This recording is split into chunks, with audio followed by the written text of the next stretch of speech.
In this video, we will run through the physical installation and how to ensure that the unit does what it says on the tin.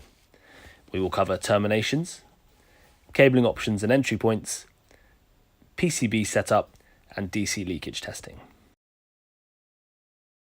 Focusing firstly on the terminations, it's important to note that the RCD feeding the unit needs to be of type A, due to the new 18th regulations. A type B may be used, but AC is not acceptable. We will test our DC detection later. Moving on to the CT clamp, this must monitor all incoming loads to the property. Suitable locations are here in green. Unsuitable locations are indicated in red. This is key to limit the load on the property. The clamp has a directional arrow, and this must point in the direction of electricity flowing to the charge point. In short, it must point away from the main fuse. To wire up your CT clamp, you will need 2-core screened data cable. This will need to be terminated from the PCB to the clamp itself. See the diagram here for clarity.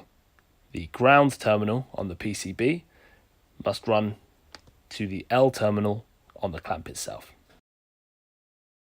Regarding the cabling you may choose to use on the installation, this depends on the run itself and the rating of the charge point. You may choose to run various cross sections of cabling, but we have found that 6mm 3-core high tough works very well with size 7 cleats. This is when running the cabling to the CT clamp along the supply cable to the unit.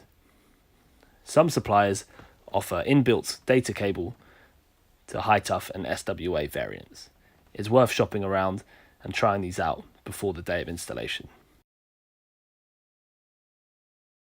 You can run the cabling into the unit in 6 main ways: 2 on the side, 1 on the bottom, or 3 back entry points to allow a discrete installation.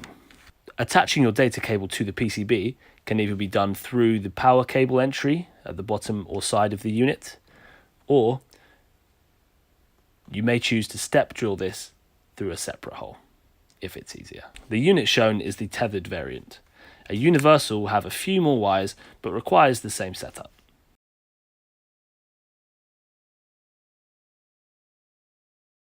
Moving on to the PCB setup and DC leakage testing, we need to ensure that the line and the neutral are both going through the loop of the detector. This should be pre-installed, but it's good to check. The earth should not be running through this loop.